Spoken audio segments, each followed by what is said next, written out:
Bonjour à tous, je vais vous présenter les règles de Free to Play. Free to Play est un jeu de cartes qui repose sur une mécanique de pli originale où les joueurs vont jouer en simultané. Free to Play se joue de 2 à 6 joueurs dès 8 ans pour une vingtaine de minutes. Le jeu se déroule en 3 manches. À l'issue des 3 manches, le joueur qui a le plus de points remporte la partie. Ici, je vais vous présenter la mise en place pour 4 joueurs et la façon dont on va jouer. Distribuer à chacun des joueurs 6 cartes. Révéler également 7 cartes en colonne. Les cartes sont face visible, elles sont connues de tous, elles forment la rivière et elles vont nous permettre de préparer nos coups. Au tour 1, on va mettre en jeu la première carte de cette rivière et tous les joueurs vont choisir une carte de leur main qu'ils vont placer face cachée devant eux. Et joueur 4. 1, 2, 3, révélons les cartes. A l'inverse de la majorité des jeux de pli, ce n'est pas la carte avec la plus forte valeur qui remporte le pli, mais la carte dont la valeur est la plus proche de la carte cible. Sachant qu'il y a toujours une priorité à la couleur.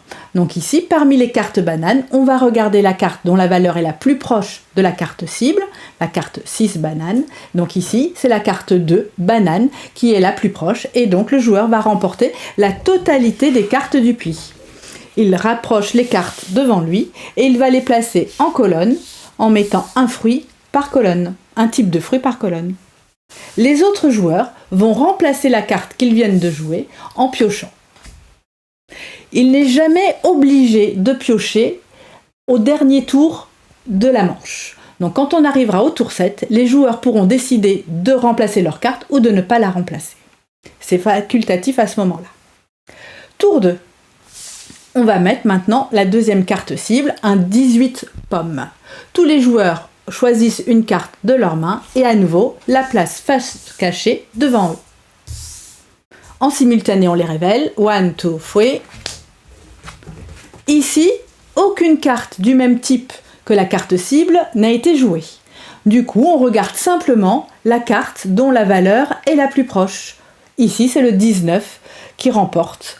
À nouveau, le joueur récupère la totalité des cartes du pli et vient les placer en colonne devant lui. Les autres joueurs remplacent leurs cartes en piochant. Tour 3. 10 pommes. Les joueurs choisissent une carte de leur main. Important, on n'est jamais obligé de jouer le même type que la carte cible qui est proposée. On choisit à nouveau une carte face cachée devant soi. On les révèle. 1, 2, 3. Ici, on a un petit twist. On a 2 joueurs qui ont exactement mis une carte avec le même écart, un écart de 1 par rapport à la carte cible. Du coup, ces 2 cartes ne sont pas valides, elles ne peuvent pas remporter le pli. On va regarder parmi les cartes restantes, toujours avec une priorité à la couleur, la carte dont la valeur est la plus proche de notre carte cible 10. Ici, pas de carte de pomme, la valeur la plus proche est donc le 13, et le joueur qui a joué la carte 13 va récupérer la totalité des cartes. À nouveau, il les place devant lui, tandis que les autres joueurs remplacent la carte jouée en piochant.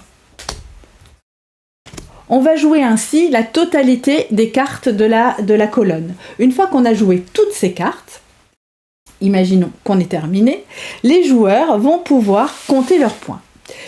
Avant de compter, obligation, et ça aussi c'est une originalité du jeu, toutes les cartes qui nous restent en main vont d'office venir compléter les colonnes, voire en créer des nouvelles.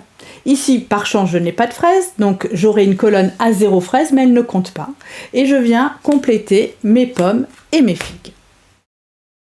Mon score, alors avant de calculer mon score, je regarde si j'ai une carte zombie, une carte fruit pourri. Ce sont les cartes 13. Il y en existe une dans chaque type de fruit, et cette carte, elle va annuler une des cartes de ma colonne du même type. Donc ici, je vais perdre une carte. Donc c'est dommage, je perds une carte.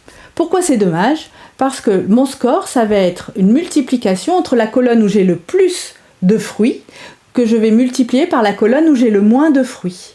Donc ici, j'ai 1, 2, 3, 4, 5, 6, 7, 8 pommes. 8 pommes puisque j'ai une carte 18 qui, elle, compte pour 2 pommes. Il faut savoir que toutes les cartes de valeur 4, 8, 14 et 18 vous donnent toujours 2 fruits. Donc j'ai 8 pommes que je multiplie par mes 4 figues. Mon score est donc de 32 points. Imaginez que je n'ai qu'une seule colonne, j'ai réussi à remporter des plis avec toujours le même type de fruits, ou alors j'ai même peut-être remporté aucun pli, mais j'ai réussi à poser une main qui serait composée d'un seul type de fruit. Dans ce cas-là, mon score sera la colonne multipliée par elle-même, puisqu'elle représente à la fois la plus petite et la plus grande. Du coup, ici, j'aurai 8 x 8, 64 points. Là, on a fait une manche. La manche 2 et la manche 3 se placent de la même façon. On va à nouveau distribuer 6 cartes à chaque joueur et révéler une colonne ici avec 7 cartes cibles.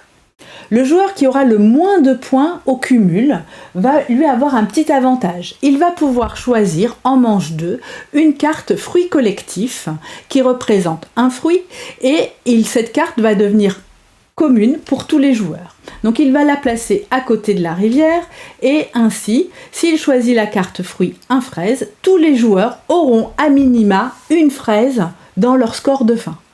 Donc si je n'arrive pas à compléter et à avoir d'autres fraises, j'aurai un coefficient de 1. Imaginez, je fais la même stratégie, j'arrive à poser une colonne avec que des pommes. Malheureusement ici, je ne peux pas la multiplier par elle-même puisqu'il y a une fraise commune pour tous les joueurs. Mon score serait donc de 8 x 1. La petite avantage, c'est que la carte zombie, on a vu tout à l'heure qu'elle m'avait pénalisé parce que j'avais perdu une carte figue. Ici, si je récupère la carte fraise zombie, je vais pouvoir utiliser son pouvoir et annuler la carte fruit collectif, mais rien que pour moi. Du coup, à nouveau, je vais pouvoir profiter de ma colonne unique et faire 8 x 8, 64. À l'issue de la manche 2, le joueur qui aura le moins de points au cumul, à nouveau, une fois que la rivière sera révélée et qu'il aura ses 6 cartes en main, il pourra choisir cette fois-ci une carte fruit collectif, mais sur laquelle il y aura 2 fruits. Et maintenant, les 2 fruits seront valables à nouveau pour tous les joueurs. À l'issue des 3 manches, le joueur qui a le plus de points remporte la partie. Voilà l'explication de Free to Play. Je vous souhaite d'excellentes parties avec Free to Play, notre jeu fun, rythmé et fruité. À bientôt!